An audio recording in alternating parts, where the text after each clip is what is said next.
Bonsoir à tous. Ce soir, on se retrouve avec Biloba. Derrière, il y aura deux Émilie qui sont docteurs qui vont nous parler des vaccins, de la vaccination obligatoire. Vous avez été nombreux à participer au sondage. On a reçu de nombreuses questions. Donc, on va pouvoir vous accueillir avec vos questions. Donc, n'hésitez pas à interagir avec nous.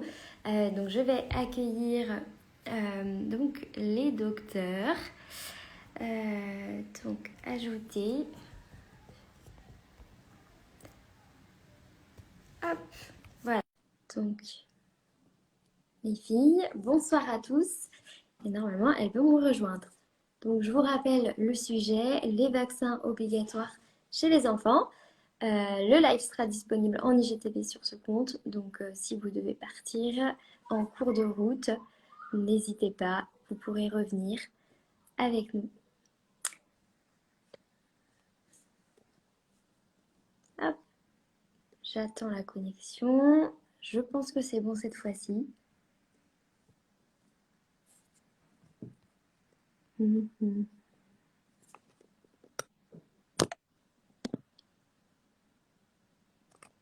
Alors, c'est toujours un peu long. C'est bizarre que ce soit aussi long.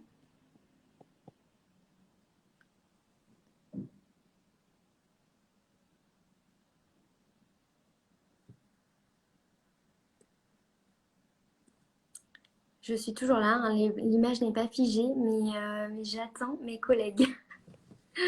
Ça y est, Voilà, elles sont là. Allez, bonjour. Bonsoir. Bonsoir Alexia. Bonsoir Alexia. Donc, on a deux Émilie avec nous ce soir. Si vous voulez vous présenter, il y a une Émilie qui est docteur donc, au CHU, dans un CHU pédiatre surtout, spécialisé, et Émilie, deuxième à droite, donc, qui est chirurgien pédiatrique et qui travaille pour Biloba. Donc, n'hésite pas à nous expliquer le concept, comme ça met dans l'ambiance et après on pourra commencer avec les questions. Bonsoir à toutes, bonsoir à tous et bonsoir Alexia, merci beaucoup. Donc, en effet, donc Émilie, une ou deux, je ne sais pas. Donc, je suis la directrice médicale de Biloba. Donc, pour celles qui ne connaissent pas, Biloba, c'est une application qui vous permet d'être mis en relation avec un professionnel de santé dans les 15 minutes maximum pour répondre aux questions que vous vous posez concernant la santé de vos enfants. Donc, on répond à tout type de questions. On essaye de faire ça le plus rapidement possible, mais surtout le mieux possible en vous donnant des réponses personnalisées. Et ça, c'est de 8h à 22h, 7 jours sur 7. Et donc, Alexia nous a invités toutes les deux. Donc, je vous présente donc, le docteur Chaillot-Legault, Émilie aussi, qui est donc gastropédiatre au CHU d'Angers et avec qui nous avons travaillé toutes les deux, Alexia et moi, au CHU. Voilà. Donc, c'est le monde est petit et je suis super contente de vous avoir et vous allez pouvoir nous partager votre expertise, notamment sur la vaccination. Alors, suite au sondage, il y a quand même 58 parents qui se disent stressés avant une vaccination chez leurs enfants. Donc, j'espère qu'on va pouvoir répondre à leurs inquiétudes à travers cela. Déjà, quels sont les vaccins obligatoires? Quand on dit vaccin obligatoire, première question, de quoi est composé donc, le carnet vaccinal? Je réponds. Alors, le calendrier vaccinal, il commence à 2 mois. Et les premiers vaccins, c'est un vaccin qu'on dit hexavalent, ça veut dire qu'il y a 6 vaccins à l'intérieur. Donc, il y a la diphtérie, le tétanos, la poliomyélite, l'hémophilus B de type B, la coqueluche et l'hépatite B. Donc ça, c'est à 2 mois. Et il y a aussi le Prevnar qui est contre les pneumocoques. Et donc ça, c'est la même chose à 2 mois, la même chose à 4 mois et la même chose, le rappel, en fait, à 11 mois. Voilà, donc ça, c'est sous forme de 2 injections à chaque fois. Après, il y a dans les obligatoires, il y a le pneumocoque, ça je l'ai déjà dit, pardon, le méningocoque C à 5 mois et avec le rappel à 12 mois. Et le dernier, c'est le ROR, donc ça veut dire rougeole, oreillon, rubéole, et c'est à 12 mois et le rappel à 18 mois. Et voilà, pour les vaccins obligatoires. D'accord. Et peut-être une petite question pour le BCG. Pardon. C'est obligatoire, mais seulement pour une catégorie d'enfants, c'est bien ça? C'est ça, oui, tout à fait. C'est obligatoire pour les nourrissons dont les parents sont porteurs de tuberculose ou qui sont dans des populations à risque, c'est-à-dire les populations migrantes dans des pays où il y a beaucoup, beaucoup, beaucoup de tuberculose. Et puis, en fonction de lieu d'habitation, même si on n'est pas soi-même porteur de tuberculose ou qu'on n'est pas migrant, s'il y a une forte incidence, prévalence de tuberculose dans la région, on peut proposer le BCG aux nourrissons. Voilà. Du coup, D'accord. c'est laissé à l'appréciation du médecin qui va suivre l'enfant. Et il peut être aussi proposé avant un voyage, par exemple pour les gens qui ont des familles dans des pays à risque. Là, on peut le proposer aussi, mais il n'est pas obligatoire pour le coup. Ouais. Ok. C'était la question Mm. Donc, Là, c'est parfait, c'est ouais. vrai. Quel est le mécanisme de la vaccination? À quoi ça sert un vaccin? Comment ça agit sur le corps? Parce que c'est vrai que souvent les parents ont peu d'infos finalement là-dessus. Ouais. En fait, alors pour dire ça, peut-être il faut rappeler ce que c'est que l'immunité. On parle tout le temps d'immunité. C'est quoi l'immunité? En fait, l'immunité, c'est comme si c'était notre armée personnelle qui nous sert à nous défendre contre les agressions de l'extérieur. Et donc, notre armée, elle est naïve, entre guillemets, au début, elle est formée ou elle est en cours de formation quand on est. Et puis, on a besoin de lui expliquer et de lui montrer les techniques pour se défendre. Et donc, elle le fait toute seule. Quand l'organisme est en contact avec un virus ou une bactérie, eh bien, ça lui permet d'apprendre à se défendre. C'est comme ça qu'on fabrique les anticorps. Et la vaccination, c'est une façon d'entraîner l'armée où on montre une petite partie du microbe contre lequel on souhaite être vacciné et ça permet d'entraîner l'armée à reconnaître cette agression. Et du coup, le jour où il la rencontre, l'organisme le rencontre en vrai, ben, il sait déjà comment réagir et déjà comment lutter contre cette infection. Et du coup, c'est très rapide de mobiliser l'armée quoi, pour lutter contre l'agresseur qui connaît déjà. Voilà, c'est ça l'intérêt de la vaccination, c'est du coup d'entraîner son système immunitaire.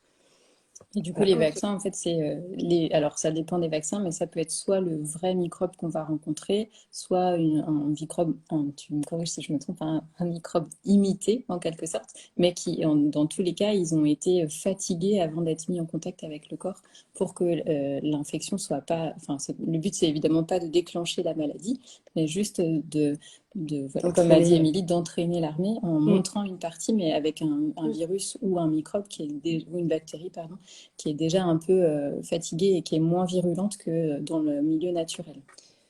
En fait, il y a Ouais. les vaccins vivants.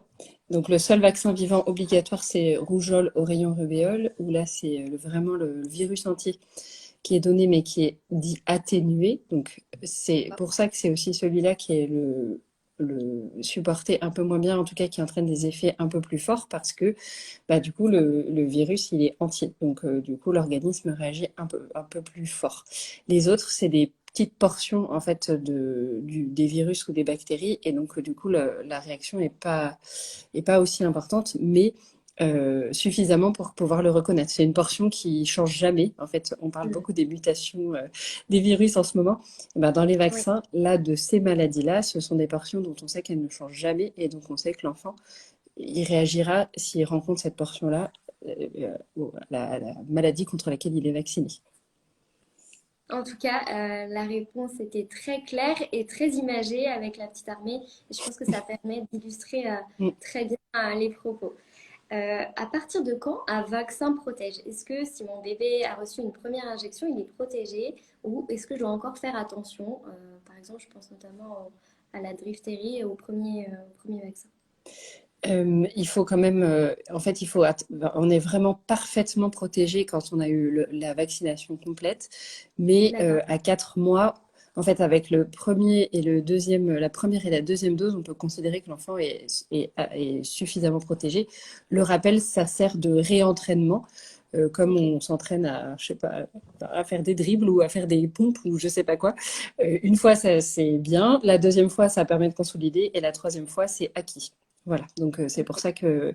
Et en fonction des microbes, on n'a pas besoin de la même durée d'entraînement. Il y a des entraînements où une seule fois ça suffit parce que c'est très clair. Et puis il y a d'autres fois où il faut répéter un peu pour être certain que c'est bien acquis. C'est un peu comme quand on apprend des cours où, voilà, c'est Ouais, transposable. d'accord, très bien. Mm. Ça tombe parce que ma question suivante est en lien aussi avec les questions qu'ont posées certaines personnes par rapport aux vaccins non obligatoires. Oui, Alors, je pense notamment au méningocoque B, alors que oui, C est obligatoire. oui. Euh, Peut-être le rotavirus qu'on va parler après, bon, c'est une autre forme. Quelles sont les recommandations pour ça, pour cela?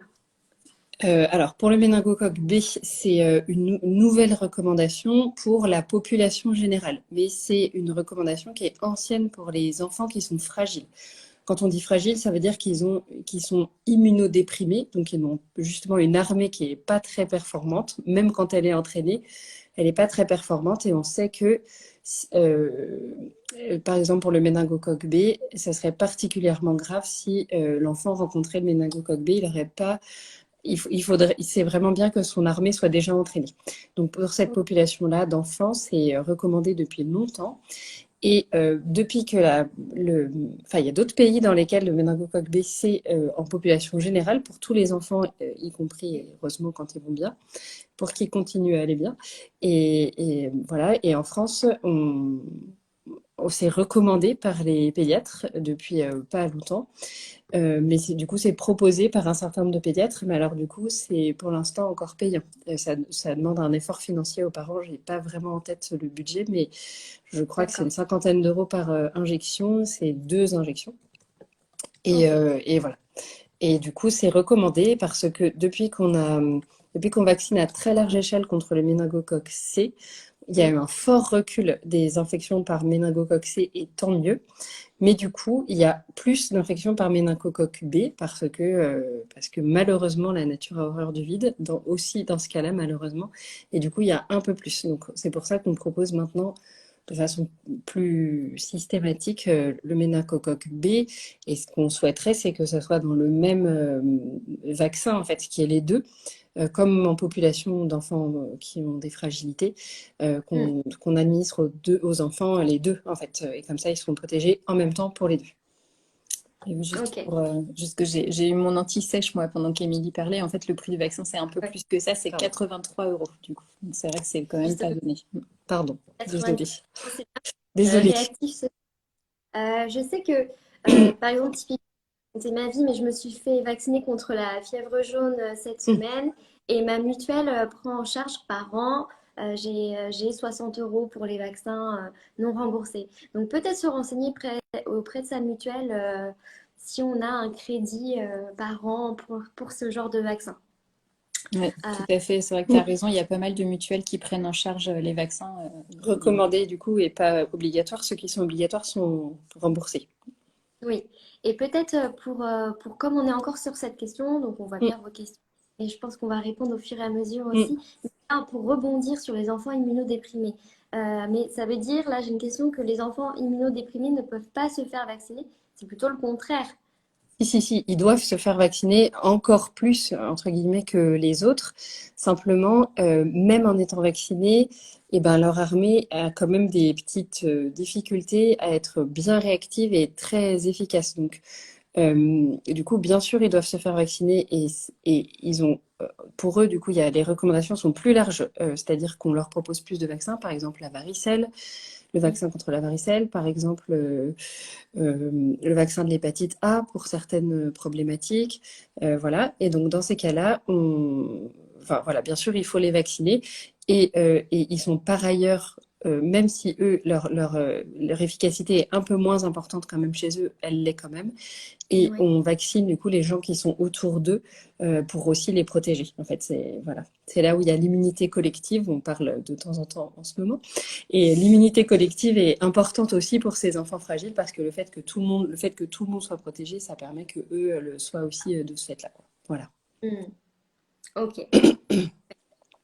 Et puis est-ce qu'on peut parler un petit peu du rotavirus? Je pense que c'est le bon moment, comme il n'est pas obligatoire aussi. Oui. Alors, il y en Euh, a deux. Je me souviens pas très très bien. Alors, il y a le Rotarix et Rotatech. Il y en a un qui est en 2 fois et l'autre en 3 fois. Donc, il ouais. protège contre le rotavirus qui est responsable des gastro-entérites aiguës banales, entre guillemets.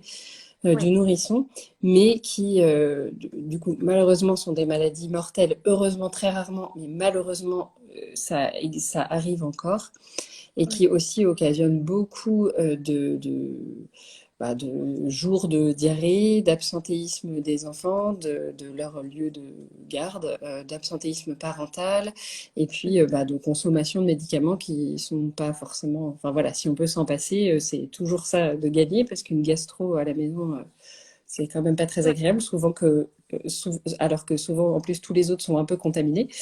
Voilà, et donc là, c'est avant 6 mois. Alors, c'est un peu compliqué parce que avant, on disait que enfin, la période où les enfants ont beaucoup le rotavirus, c'est la période d'hiver, Oui. hiver-printemps. Et donc, on disait qu'il fallait qu'ils soient vaccinés avant d'arriver à cette période-là. Là, avec tout le Covid, la Covid, euh, en fait, il y a plus vraiment de saison. Il y a plus de saison, ma bonne dame.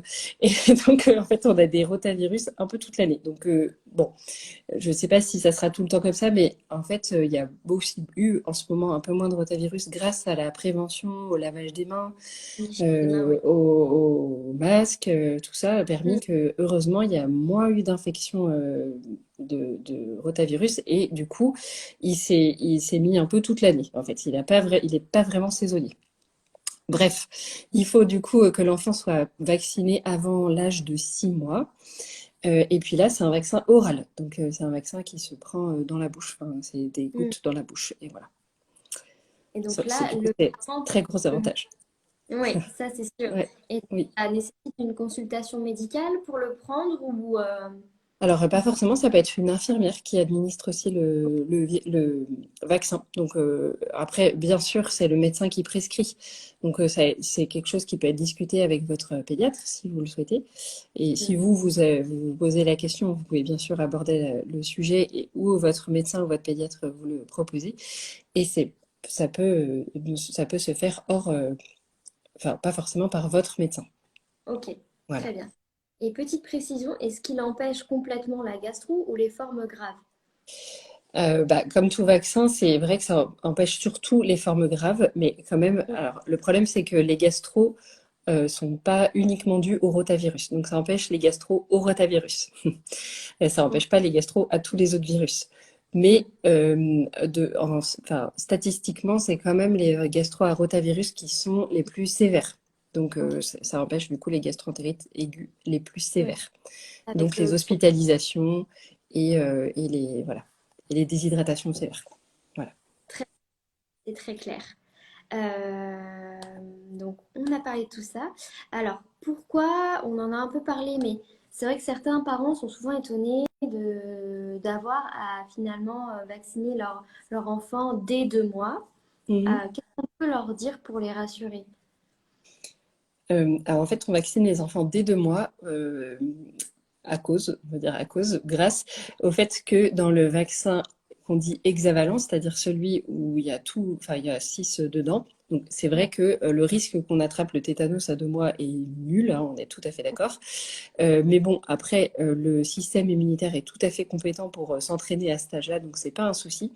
En fait, on vaccine les enfants tôt pour la coqueluche, plutôt pour qu'ils soient protégés contre la coqueluche, parce que dans les 6 maladies qui sont dans ce vaccin, alors il y a l'hémophilus de type B, mais qui devient moins important, enfin qui fait moins les formes graves, mais surtout la coqueluche.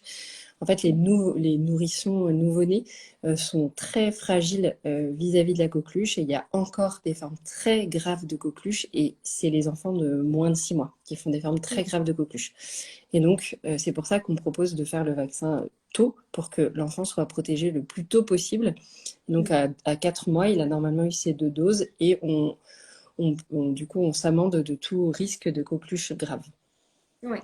Et Voilà. juste pour compléter, et dans les Ouais. recommandations par rapport à la coqueluche, il y a aussi de vérifier la vaccination de l'entourage d'un nouveau-né, en fait. Parce Oui. que les recommandations vaccinales ont changé avec les années et il y a encore des adultes qui ne sont pas vaccinés.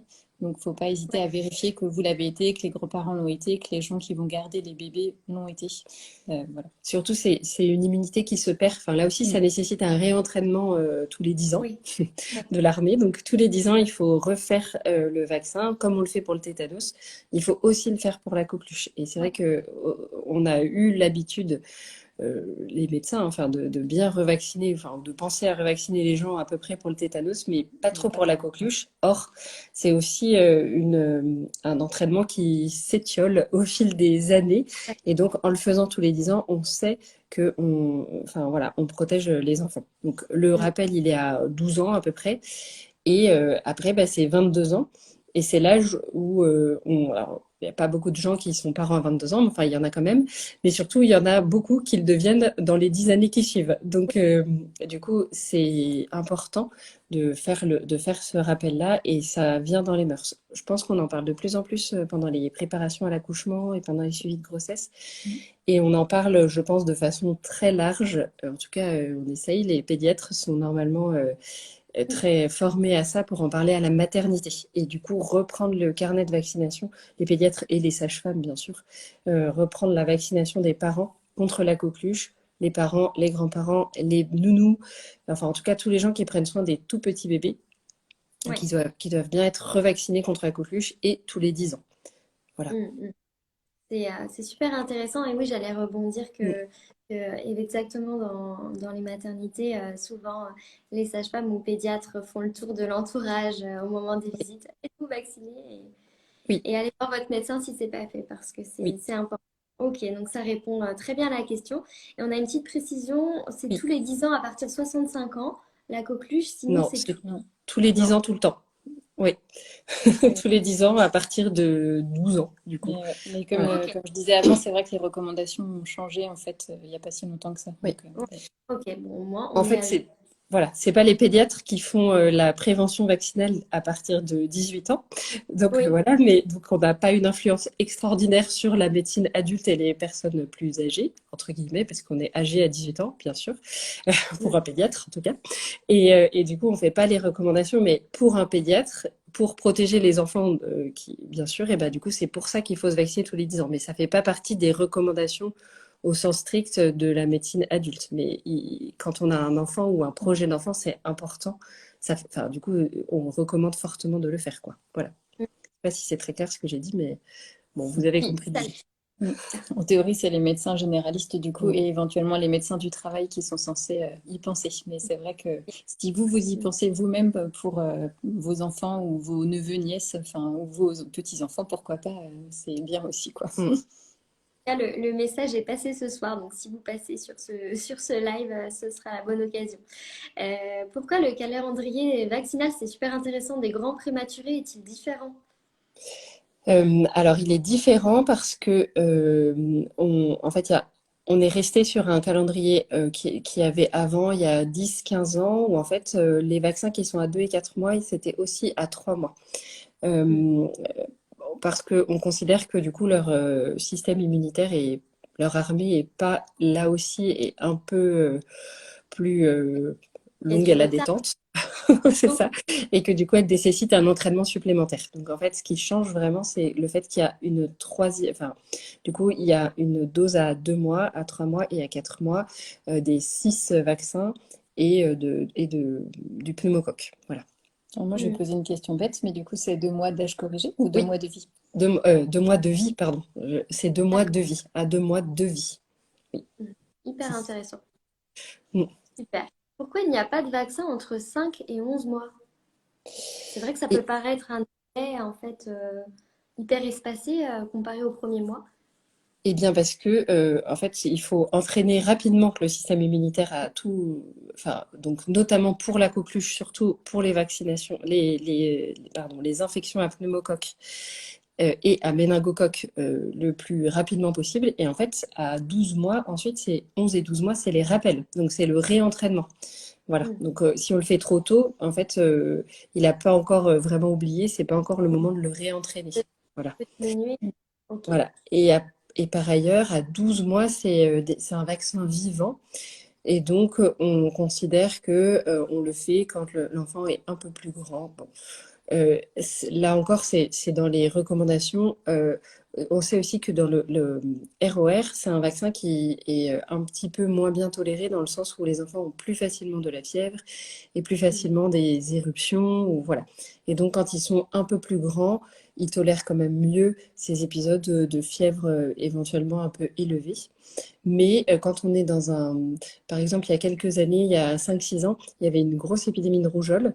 Et pour les enfants qui vivaient dans les endroits où il y avait beaucoup de rougeole, eh bien, on diminuait l'âge auquel on faisait le premier vaccin de rougeole, on faisait vers 9 mois.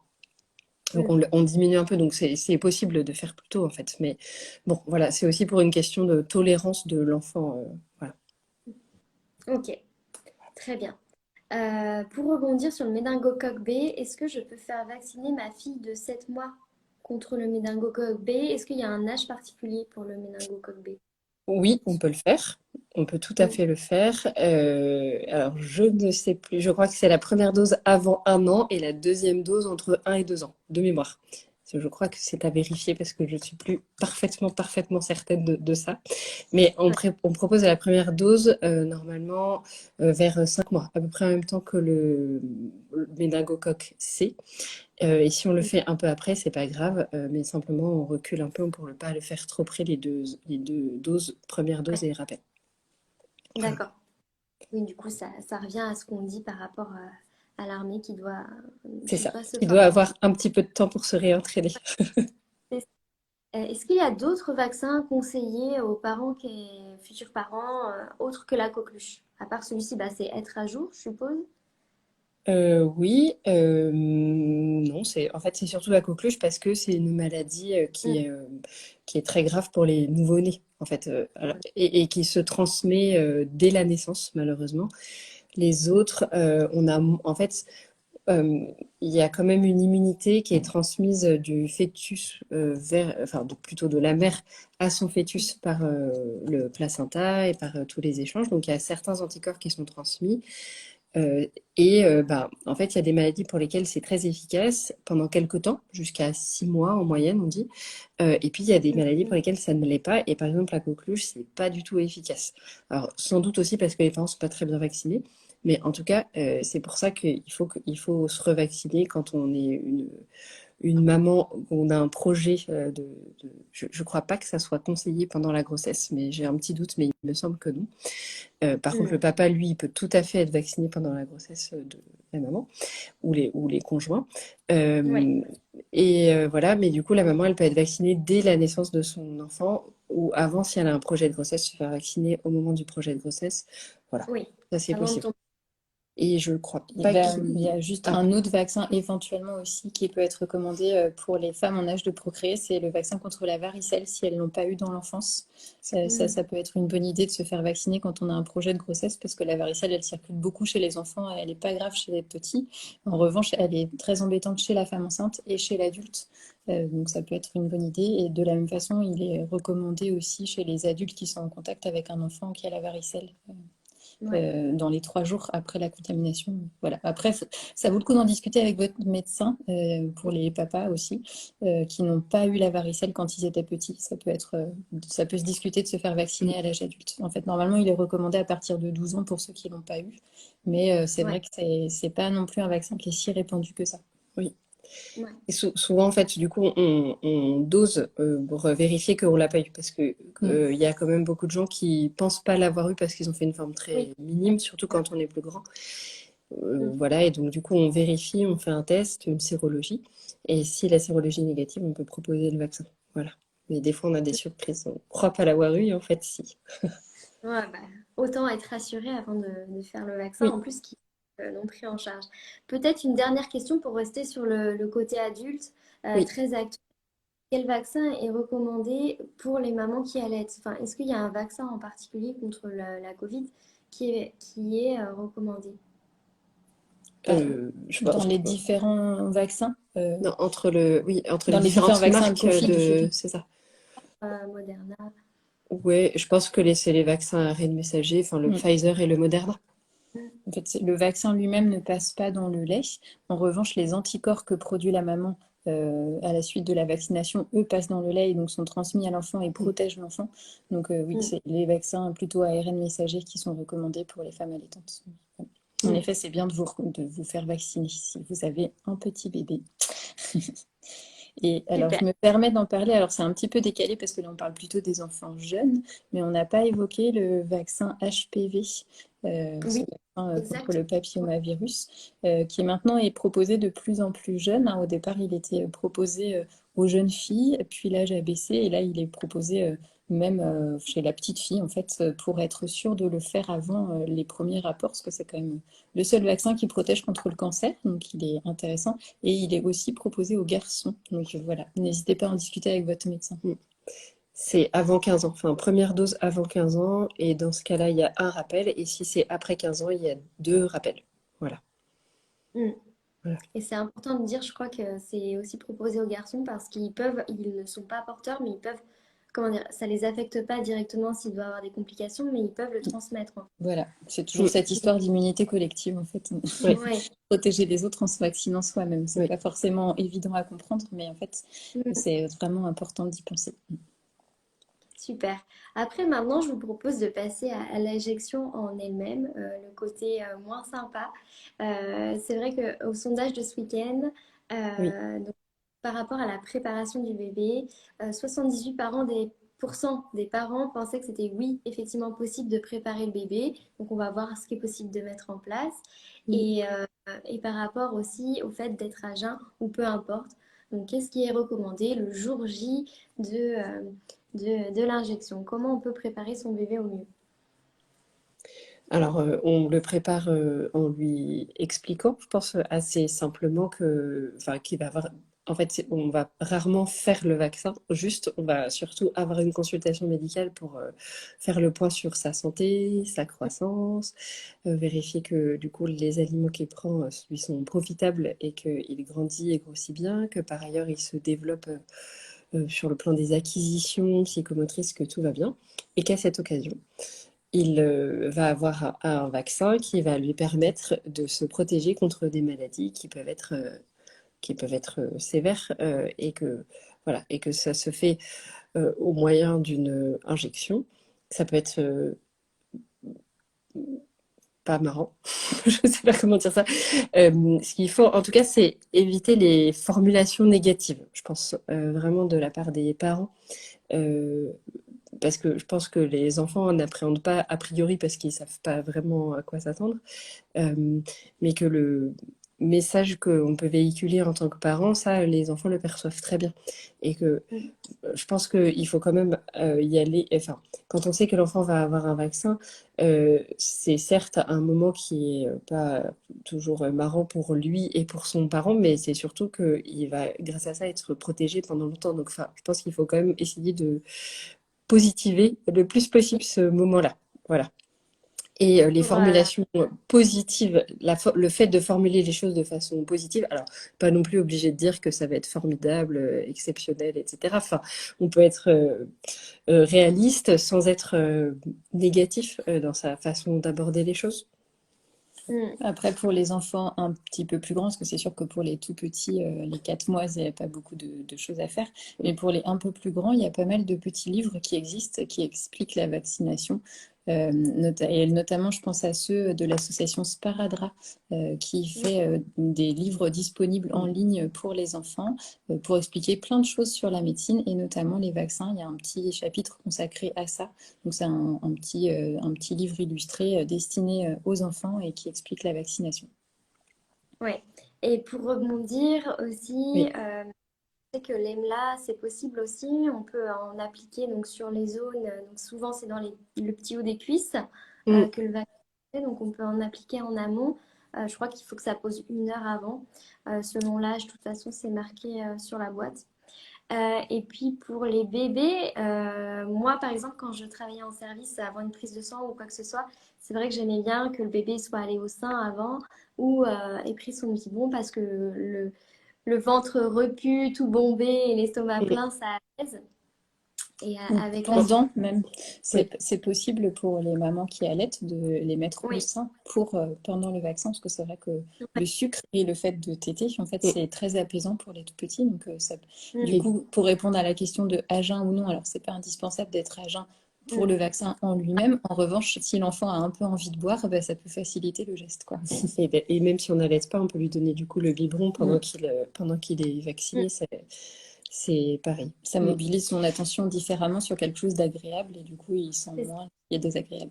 Et puis il y a moins de choses négatives qui se passent en même temps. Enfin, du coup, il y a quand même, voilà, si on est bien par ailleurs, je pense qu'on supporte mieux quelque chose de désagréable que si on a beaucoup, beaucoup de facteurs irritants en même temps. On n'est pas content parce qu'on a faim, parce qu'on a ceci, cela. Et en plus, il y a ce vaccin, donc bon, C'est ça. On m'a dit que le patch, donc je suppose que c'est le patch même de là. l'anesthésie en local, Mm. EMLA, c'était plus pour rassurer maman, enfin les parents, que pour le bébé. En fait, localement, ça anesthésie quand même, hein, pour avoir... Oui, mais c'est vrai que ça Mm. anesthésie essentiellement la peau, donc c'est bien pour la piqûre, Mm. le franchissement de la peau. C'est pour ça que c'est le très jet. intéressant pour les prises de sang, parce que là, on Mm. va Mm. pas très profond. Par contre, ça anesthésie pas beaucoup en profondeur, et c'est Mm. vrai que souvent, ce qui fait mal, c'est la diffusion du produit dans le muscle lui-même. Mm. Et là, l'EMLA est pas assez efficace pour aller aussi profond. Donc, oui et non, on va dire. Mm. C'est pas complètement inutile parce que ça anesthésie la peau, mais c'est vrai que c'est pas ça qui fait le plus mal au cours de la vaccination. Mm. Donc c'est Bon, pour ça après, qu'il y a aussi beaucoup de médecins qui le prescrivent pas forcément. ouais. Qui prescrivent pas forcément parce que c'est vrai que alors je sais pas si ça rassure vraiment la maman ou le papa du fait d'avoir mis un patch peut-être, mais oui c'est. Enfin, en tout cas, ça a une efficacité qui est pas parfaite. Et donc, du coup, est-ce que c'est utile de donner quelque chose dont on sait qu'il va pas être Mm.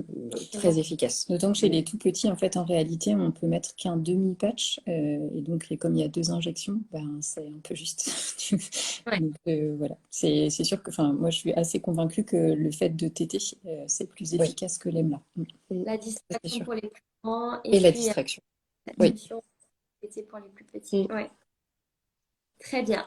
Alors, comment préparer? On a vu tout ça. Le jour J, mon enfant est enrhumé, il est Alors, on peut dire déjà enrhumé, puis après on peut parler de fièvre parce que c'est Mm. deux choses différentes. À quel moment j'emmène pas mon enfant le jour J pour se faire vacciner? Quels sont les critères de symptômes qui font que ça va contre-indiquer l'injection du vaccin?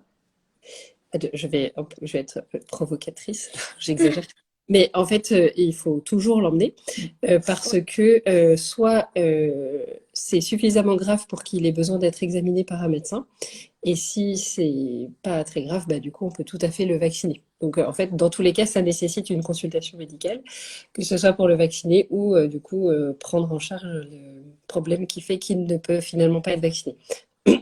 En tout cas, être enrhumé, c'est certain que il y a les nourrissons qui sont en crèche sont enrhumés du jour, je caricature, mais quasiment pas, du jour de leur entrée en crèche jusqu'à l'entrée en maternelle. Donc en fait, c'est clair que d'être enrhumé ne peut pas être un critère d'absence de vaccination. Et vraiment, en fait, la seule chose qui empêche totalement un nourrisson au moment où on doit faire le vaccin de ne pas le vacciner, enfin, la seule chose qui l'empêche d'être vacciné, c'est d'avoir une fièvre vraiment forte sur une infection qui est sévère. Voilà, et c'est tout, finalement. Même la fièvre, c'est pas une contre-indication à être vacciné. Voilà. Ouais. Donc Donc, c'est pour ça que je pense qu'il faut, enfin, je pense qu'il faut pas que les parents enfin, je pense qu'il faut venir à la consultation avec les vaccins, quitte à en discuter avec votre médecin si vous n'êtes pas trop pour, ou voilà, mais que du coup votre médecin puisse quand même faire le vaccin si lui juge que l'enfant enfin, l'état de santé de votre enfant est compatible avec le fait de le vacciner. Je pense qu'il faut du coup, voilà, emmener les vaccins et puis au pire, bah, vous les ramènerez la fois d'après. Enfin, voilà, mais ouais, je pense qu'il faut quand même les emmener à chaque fois. Alors, c'est vrai. une Et petite je suis question supplémentaire, d'accord. je me Pour la... permets, Alexia.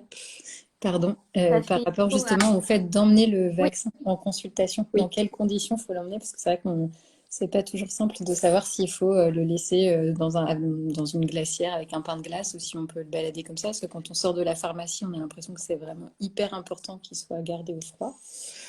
Ah, je ne sais plus. Enfin, en tout Bah, cas, je pense pas que ça ait besoin d'être réfrigéré comme si c'était non. Enfin, En fait, enfin, c'est ça aussi, les recommandations se sont beaucoup assouplies. En fait, c'est pas dramatique s'il y a eu une rupture de la chaîne du froid un peu, c'est-à-dire que si le vaccin a dépassé un peu les 4 degrés. En revanche, ce qui les rend inutilisables, c'est de les mettre au congélateur. Donc voilà. Dans l'idéal, si vous les gardez plusieurs semaines, il faut les conserver au réfrigérateur, pas au Ouais. congélateur. Et en revanche, pour aller à la consultation, c'est pas dramatique. Si vous n'avez pas de pain de glace et pas de glacière, vous pouvez l'emmener comme ça. Mm. Le but, c'est on essaye au maximum de le prendre au dernier moment, c'est ça? Et puis de se rendre oui. Et puis on le met dans un petit sachet isotherme pour que le frais reste autour du vaccin. Mais du coup, si on Ouais. l'a bien conservé au réfrigérateur, mis dans le petit sachet isotherme, et qu'on le ramène la fois d'après de la même façon, ça pose pas de problème. Ok, super. Oui, ça faisait écho aussi au sondage de ce week-end. Mon bébé est malade le jour J, qu'est-ce que je fais? Mm. Et quand même, 79% ont annulé leur rendez-vous, Mais contre oui, 21 qui sont quand même venus.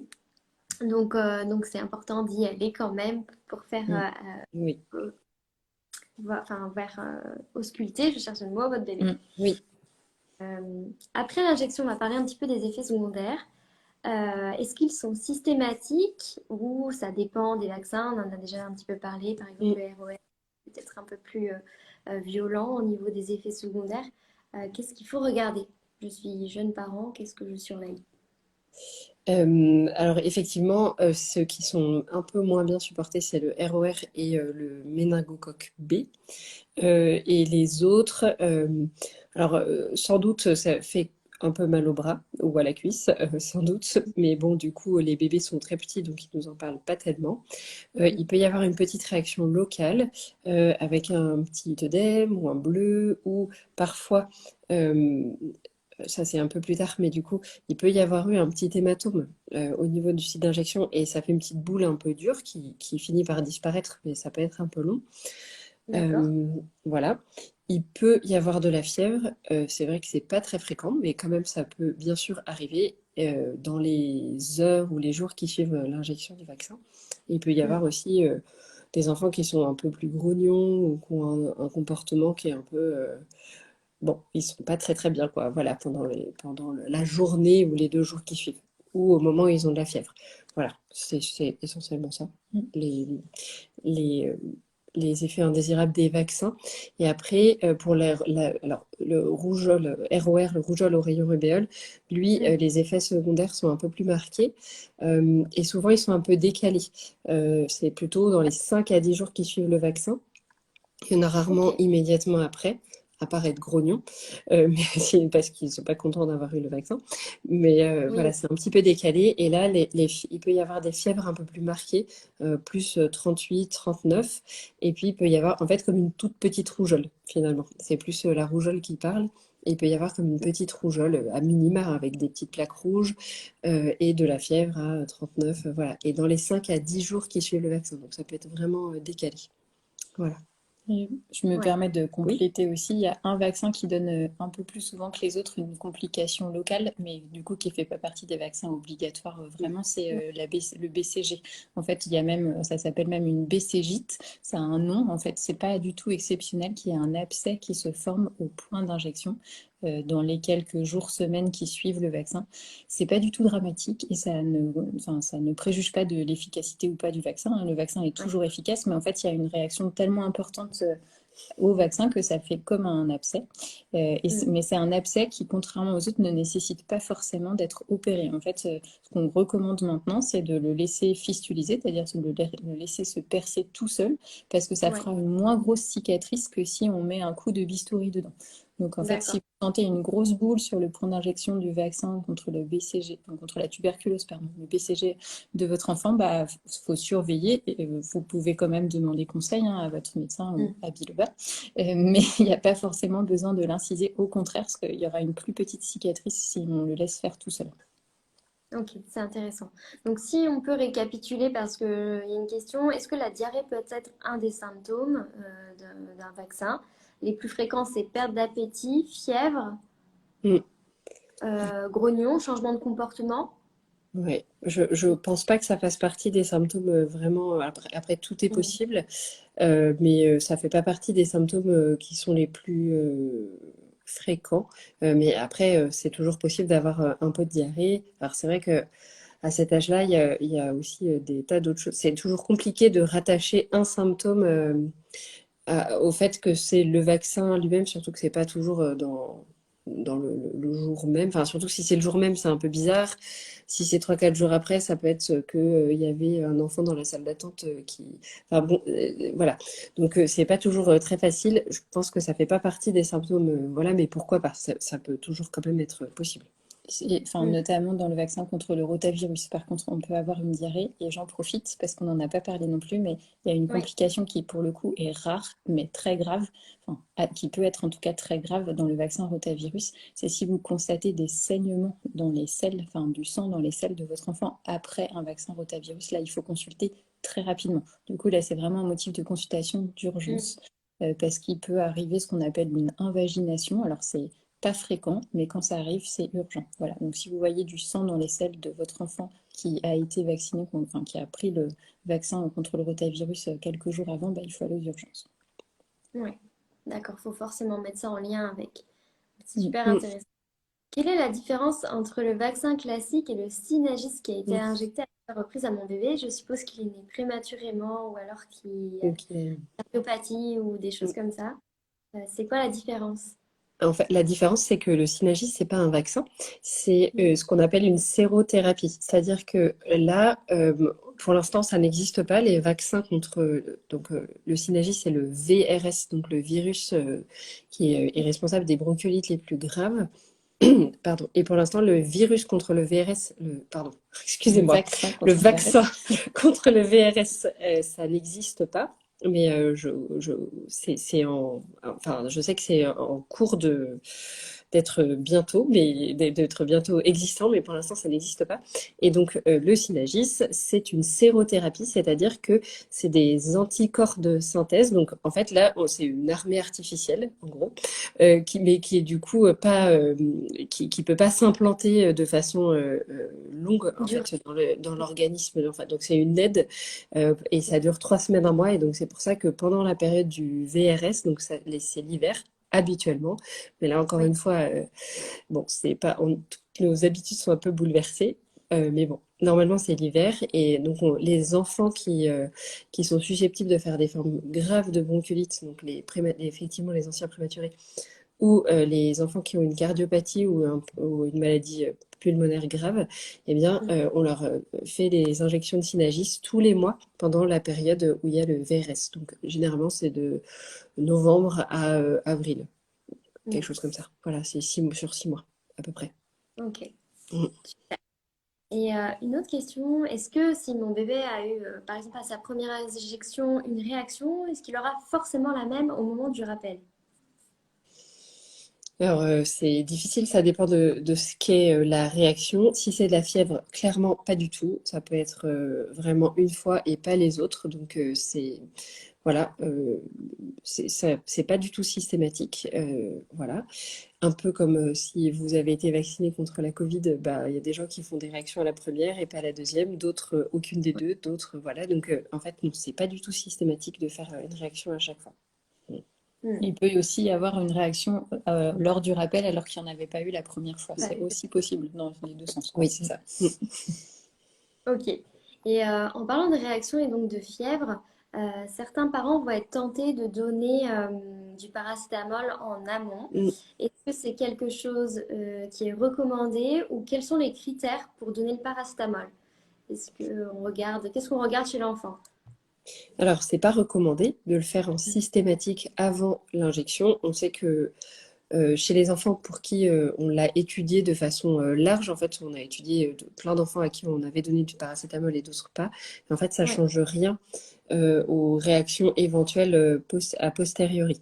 Donc, du coup, ça n'est pas utile de donner du paracétamol en se disant, bah, peut-être mon enfant aura moins de réactions. Donc non, c'est pas utile de le faire. En revanche, il faut pas hésiter à le faire après si on sent que son enfant a un comportement qui est un peu différent, c'est-à-dire qu'il est grognon. C'est vrai que ça peut faire un peu mal au site d'injection, donc dans le Mm. muscle autour du site d'injection. Donc il ne faut pas hésiter à le faire après, mais du coup rester un peu collé aux symptômes que présente le bébé, être voilà, plus faut là-dessus, observer. plus que dans du systématique sans, voilà. Alors que si son enfant n'en a pas du tout besoin, je pense que c'est pas utile de donner des médicaments à un bébé qui n'en a pas besoin. Voilà. Et pour Ouais. compléter ça, en fait, il y a même, alors ça, c'est pas, il n'y a pas de certitude à 100%, mais en Mm. fait, la fièvre, pour mémoire, c'est un symptôme qui a une lutte contre l'infection. Donc, ça montre juste que le système immunitaire est en marche et qu'il fonctionne et qu'il apprend à se défendre. Et il est même discuté, en fait, que la fièvre a une utilité parce qu'elle favorise justement cette réponse immunitaire et que le fait de l'empêcher, entre guillemets, bah, peut-être que la réponse immunitaire, elle sera un petit peu moins efficace. Alors ça, c'est pas Mm. sûr, mais du coup, c'est pour Mm. compléter, voilà, dire en fait, si votre enfant a une fièvre et qu'il a l'air de pas très bien la tolérer, hein, de ne pas être à l'aise à cause de cette fièvre, évidemment, il ne faut pas hésiter à lui donner du paracétamol, notamment si elle monte de façon, si la température s'élève de façon importante. Mais en revanche, s'il est en pleine forme, qu'il joue, même s'il a 38,2, bah, vous pouvez lui laisser son 38,2, c'est pas grave. C'est exactement ça. Pour avoir toujours travaillé avec des médecins aux urgences, ils me disaient toujours, en fait, déjà, c'est le chiffre de la fièvre n'est pas forcément révélateur de la gravité, Mm. et que plus que le chiffre et la fièvre, c'était aussi la tolérance de l'enfant. Donc, s'il supporte très bien, comme tu viens de le dire, Émilie, bah, en fait, on fait rien et on laisse Mm. observer. Plutôt donner du paracétamol quand l'enfant est vraiment inconfortable, parce que c'est quand même pas anodin, notamment au niveau du foie. Mm. Mm. Donc, et à de nombreuses reprises. On parle d'homéopathie. Est-ce que vous êtes informé à ce niveau-là? Est-ce que l'homéopathie peut préparer à la vaccination ou après? Alors après, c'est une spécialité, l'homéopathie. Oui, Donc, voilà, moi j'ai pas de connaissances particulières à ce sujet, donc je peux pas dire. En tout cas, je pense que ça n'est. Si on vous le propose, pourquoi pas. Enfin, en tout cas, j'ai pas de connaissances que ça puisse être. C'est pas délétère, Voilà. c'est sûr. Après, l'utilité, on n'est pas qualifié pour en discuter, quoi. ouais, ça marche. Euh, donc, on en a déjà parlé un petit peu, mais le patch antidouleur pour le vaccin doit se faire poser combien de temps avant le rendez-vous? Donc, c'est une quarantaine de minutes en moyenne. Ouais, Euh, ouais, une bonne heure, je pense. une Ouais. heure, ouais. Bon, Selon voilà. l'âge, je crois que c'est Avec toutes 30 les minutes. limites qu'on a expliquées tout à l'heure. En tout cas, c'est sûr que si on veut en mettre, il faut qu'il soit posé depuis au moins, comme tu disais, Ouais, 48 20 minutes, parce minutes. que moins que ça, il a probablement pas eu le temps d'être Mm. efficace. Donc si on le met, Ouais. autant le mettre bien en amont. Mm. Mm. Alors, y a-t-il des rappels du bec séro une fois l'enfant plus grand? Alors, je pense que ça dépend de l'âge auquel on a commencé, mais pour moi, c'est une fois vers 5 mois et une fois vers 12 mois, et c'est tout. Et je ne crois pas qu'il y ait de rappel. Je Hmm. pourrais me En fait, renseigner, le mais je sais Vexero, pas. le schéma, il est compliqué parce qu'il dépend vraiment de l'âge de la première vaccination. Donc, enfin, faut mieux en Séro, discuter c'est avec. Pardon? qui n'ont pas le nom. Le bec séro, c'est le C'est de méningocoque le B. méningocoque Coque B. B. C'est ça. C'est Mm. celui qui est recommandé mais pas obligatoire. Et du coup, en Hmm. fonction de l'âge auquel est faite la première injection, le schéma vaccinal varie. Donc, il faut voir avec votre médecin, en fait, c'est plus simple. Ouais. Super. Bah écoutez, moi j'ai fait le tour des questions qu'on avait répertoriées et il n'y en a pas d'autres qui arrivent. Il y a juste eu un petit témoignage sympa tout à l'heure que j'ai vu passer qu'une maman avait allaité ses bébés au moment des Oui, injections et que ça s'est j'ai vu. super bien passé. Donc n'hésitez pas à donner le C'est en cours. sein, à faire votre bébé Mm. à la tétine, au biberon. C'est tout à fait possible. Donc voilà. Si vous voulez ajouter un petit mot, bah, profitez-en. En tout cas, je vous remercie pour votre intervention et votre expertise. C'était vraiment intéressant. Donc merci à Biloba aussi pour cet accueil et pour ce live, pour l'organisation. Merci beaucoup à toi de nous avoir invités. Alexia, on était ravis de faire ce live avec Parlons Bambin, du coup. Super. Merci. Merci Très pour la. bonne et j'ai fait le live. À bientôt. À bientôt. Merci. Bonne soirée. Au revoir.